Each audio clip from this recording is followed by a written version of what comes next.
जिस पार्टी ने 60 वर्षों तक राज किया हो, वो 14-15 साल हम लोगों ने राज किया। हम लोगों से प्रश्न करे 60 वर्ष तक क्या कर रहे थे? 2G 3G कॉमनवेल्थ 4G जीजा जी यही सब घोटाला। अब राहुल बाबा को कहीं सफलता नहीं मिलती नजर आई। देखा कि एक ओबीसी का बेटा देश का प्रधानमंत्री बन गया है और उसने देश के मेडिकल कॉलेजेस में भी आरक्षण लागू किया जो कांग्रेस ने दबा कर रखा था 10 वर्ष। तब ये संविधान और जाति दोनों की दुहाई देने लगे। उनका शायद जो पसंदीदा देश है ना वो पाकिस्तान है, खाते हिंदुस्तान का है, बोलते पाकिस्तान की भाषा। ऐसे लोगों के लिए हमारे देश में जगह नहीं। तो एक स्ट्राइक तो इन देश विरोधियों पे भी होना चाहिए। राहुल बाबा जो जातिगत जनगणना की बात करते हैं ना, इनके दादाजी मुस्लिम पारसी थे, इनकी माँ क्रिश्चियन थी। एक बार अपनी जाति भी बता देना। याद है ना राहुल बाबा का ड्रामा? वो जनेऊ को टी शर्ट के ऊपर लगाकर चलते थे। कौन ब्राह्मण कहते थे अपने आप को? देश में बीजेपी और कांग्रेस के हालात देखकर यही लग रहे हैं कि कल तक जो ना था आज वो हाँ है, जो हाँ था वो ना है। कई मुद्दों पर बीजेपी और कांग्रेस एक साथ खड़ी दिखती है। जैसे आपको अगर ताजा उदाहरण दिखना हो तो सर्वदलीय बैठक में कहा गया कि सरकार जो भी कड़ा कदम उठाएगी हम उसके साथ हैं। इसके पहले जो प्रधानमंत्री ने संविधान संशोधन किया, हालांकि उसको कोर्ट ने टर्न डाउन किया, उस पर भी कांग्रेस साथ थी। अब सवाल उठ रहा है कि जातिगत जनगणना को लेकर दोनों दल अपने आप को क्यों बता रहे हैं कि ये हमारी देन है या हमारी करनी है। क्या ये झारखंड की तरह हो जाएगा मुद्दा? किसी ने कहा कि हम झारखंड लड़ के लिया है, कोई कहता है झारखंड के जनक अटल जी हैं। दोनों बातों में सच्चाई हो सकती है या दोनों बातें आधी आधी सच्चाई हो सकती है। यही जानने हम आए हैं प्रतुल जी के पास। जवाहर पांडे जी, जो वैसे एक लाइन आप बोलना भूल गए। किसी ने ये भी कहा कि इन्होंने झारखंड बेच कर लिया। अच्छा, आपके तमाम दर्शकों को जवाब। खड़गे साहब आए थे, कांग्रेस के अध्यक्ष हैं, उन्होंने कहा ये जीत है, कांग्रेस की जीत। कौन सी जीत जिस का चुनाव? नहीं, जातिगत जनगणना जो केंद्र मैं सरकार चौंका इसलिए मजबूर हुई मैं चौंका इसलिए ना करने के। मैं चौंका इसलिए कि मुझे लगा कांग्रेस 2-3 राज्यों में सिमट गई, अब कहाँ उनको और जीत दिख रही है। तो इसीलिए चलिए आप प्रश्न पे वापस लौट सकते हैं। बोले नैतिक जीत है कांग्रेस की डिमांड की वजह झुकी सरकार। जातीय जनगणना, थोड़ा इतिहास पलट लें। 1872 से 1931 तक जब अंग्रेजों का शासनकाल था देश में, उस समय जातिगत जनगणना होती रही। 1931 के बाद जो नेक्स्ट सर्वे हुआ वो 1951 में हुआ। उस समय 1951 में नेहरू जी प्रधानमंत्री थे। और नेहरू जी कौन वाले प्रधानमंत्री थे याद है? पहली बार जब प्रधानमंत्री बने थे तो 1947 में थोड़ी बने थे, वो तो सितंबर 1946 में बने थे। उस समय जो कैबिनेट यूनियन प्लान के तहत उनको बनाया गया था, क्वीन विक्टोरिया के प्रति आस्था की शपथ ली थी। पीछे यूनियन जैक झंडा था। अब मुझे बोलने थे, यूनियन जैक झंडे के सामने नेहरू जी ने शपथ ली थी प्रधानमंत्री बनने के। लेकिन देखिए जितना भी घटिया आदमी हो उसने इनकार किया था। उसने कहा कि मैं पाकिस्तान का जब अपना हो जाएगा तब मैं लूंगा। तो नेहरू जी तो उस समय वैसे ही प्रधानमंत्री थे स्टॉप गैप अरेंजमेंट में, लेकिन उन्होंने जातीय जनगणना रोक दी और जातीय जनगणना से जाति का कॉलम हटा दिया। उसके बाद आप देखिए लगातार एक लंबे समय तक ये जाति जनगणना नहीं इन्होंने कराई। 2011 में जब जनगणना हो रही थी तो सोशियो इकोनॉमिक एंड कास्ट ये कॉलम जोड़ा गया और इसका socio economic and caste column इतना वेग रखा गया कि जो जनगणना हुई उसके बाद इनके जो ऑफिशियल स्पोक्स पर्सन थे उनका बयान आया साहब कि ये जनगणना के जो आंकड़े हैं बड़े कंफ्यूजिंग है। अब ये कैसी बात है? सरकार ने उस जनगणना को कराया 2011 में जिसमें जाति का कॉलम भी था। और मुझे बोलने थे, बीच ही में आप मुंह खोलने लगते हैं। तो 2011 में ये जो कॉलम आया तो आप सोच सकते हैं कि सरकार कितनी सीरियस थी जाति के लिए। और आज जो राहुल बाबा ताली बजा रहे हैं उनको ये अपने पिताजी याद नहीं है? जिस समय हमारे सपोर्ट से जनता पार्टी की सरकार थी केंद्र में, हम लोगों ने बीपी मंडल जी के नेतृत्व में कमेटी का गठन किया। उस कमेटी ने रिपोर्ट 1980 में दी। 1980 में इंदिरा गांधी जी प्रधानमंत्री थी।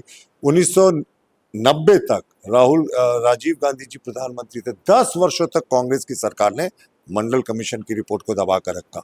जब हमारे सहयोग से चल रही विश्वनाथ प्रताप सिंह जी की सरकार ने मंडल कमीशन रिपोर्ट को लागू किया तो पांडे जी उस समय तत्कालीन प्रतिपक्ष के नेता, हमारे राहुल बाबा के पिताजी स्वर्गीय प्रतिपक्ष के नेता तत्कालीन राजीव गांधी जी ने point by point Mandal commission का विरोध करके कहा था कि साहब इससे तो देश खंडित हो जाएगा। गृह युद्ध जैसे आसार हो जाएंगे। एक बार खड़गे साहब जरा वो लोकसभा के मिनट्स ऑफ द मीटिंग निकाल कर देख ले अपने ही नेता के बयान को, और उसके बाद लगातार कांग्रेस का स्टैंड ऐसे ही रहा। अब राहुल बाबा को कहीं सफलता नहीं मिलती नजर आई। देखा कि एक ओबीसी का बेटा देश का प्रधानमंत्री बन गया है और उसने देश के मेडिकल कॉलेजेस में भी आरक्षण लागू किया जो कांग्रेस ने दबा कर रखा था 10 वर्ष। तब ये संविधान और जाति दोनों की दुहाई देने लगे, जिसमें दोनों में इनका रिकॉर्ड मैंने अभी आपको बताया फीसदी था। ठीक है, पर कह रहे नेहरू फेबिया से कब उभरेगी बीजेपी?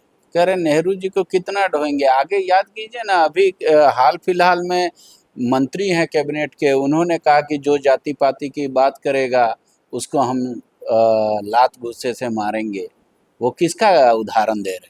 देखिए, देश ने एक बार निर्णय कर लिया, देश के प्रधानमंत्री के नेतृत्व में कैबिनेट ने मंजूरी दे दी जातिगत जनगणना। नितिन गडकरी बीजेपी के नेता हैं। मुझे बोलने देंगे। हाँ। अब नितिन गडकरी के आप बयान को तोड़ मरोड़ कर पेश करेंगे, पर ये लोकसभा के मिनट्स में है। और ये नेहरू जी की बात कहाँ कर रहे हैं? नेहरू जी के तो राजीव गांधी जी नाती थे, वो तो परिवार नेहरू जी के पुत्र से चलता ना। ये तो फिरोज गांधी के पुत्र थे, फिरोज खान के, जो गद्दी इनका टाइटल होना चाहिए था, इन्होंने गांधी रख लिया। और ये गद्दी से गांधी कैसे बन गए, इसके पीछे भी एक लंबी कहानी है।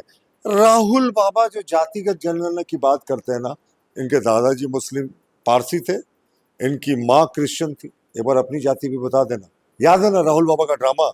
वो जनेऊ को टी शर्ट के ऊपर लगा कर चलते थे। कौन ब्राह्मण कहते थे अपने आप को? शाकल दीपी या कानी को, जो कुछ ऐसे ही कहते थे। हाँ, तो कुछ ऐसे ही वो ब्राह्मण का अपना ढोंग करने के लिए वो जनेऊ लेकर चला करते थे टी शर्ट के ऊपर। आपने किसी अच्छे ब्राह्मण को कभी देखा टी शर्ट के ऊपर पहनते?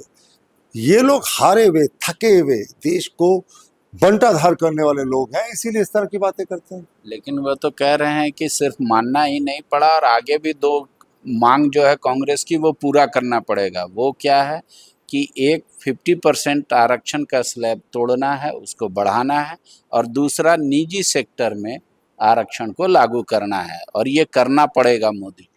उन्होंने अभी पत्र लिखा है, अभी सरकार के संज्ञान में आने दीजिए, केंद्र के सरकार के संज्ञान में आने दीजिए। लेकिन जिस पार्टी ने 60 वर्षों तक राज किया हो, वो 14-15 साल हम लोगों ने राज किया। हम लोगों से प्रश्न करें, 60 वर्ष तक क्या कर रहे थे? 2G 3G कॉमनवेल्थ 4G जीजाजी, यही सब घोटाला, पैसा पूरा खा रहे थे। तो कह रहे बीजेपी और आरएसएस नैतिक तौर पे इसका हमेशा से विरोध करती आ रही है कि जाति नाम पे तोड़ा जा रहा है, एक रहोगे तो सेफ रहोगे। उन्होंने ये भी बात तो कहा खड़गे साहब ने। ये तो सभी समाज के लिए बात है साहब, एक रहोगे तो सेफ रहोगे, नेक रहोगे।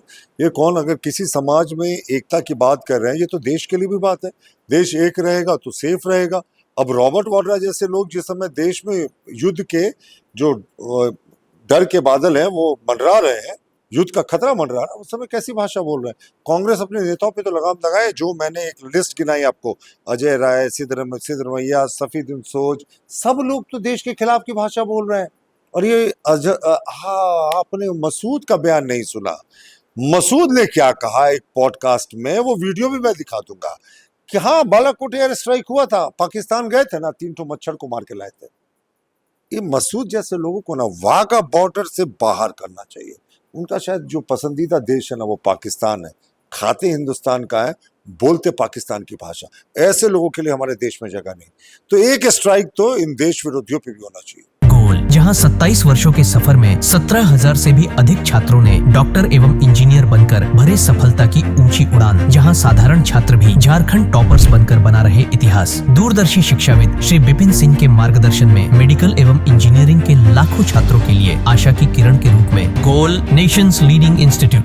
बायोम सिर्फ मेडिकल प्रिपरेशन का संस्थान। बायोम से लगातार दूसरी बार नीट यूजी में 700 मार्क्स पर। 10th पास स्टूडेंट्स के लिए फाउंडेशन कोर्स, 11th पास स्टूडेंट्स के लिए फ्रेशर कोर्स और 12th पास स्टूडेंट्स के लिए टारगेट कोर्स 17 अप्रैल से शुरू हो रहे हैं। कॉल 7360066190 और visit Biome, circular road near women's college and Hinoo, Ranchi. thefollowup.in.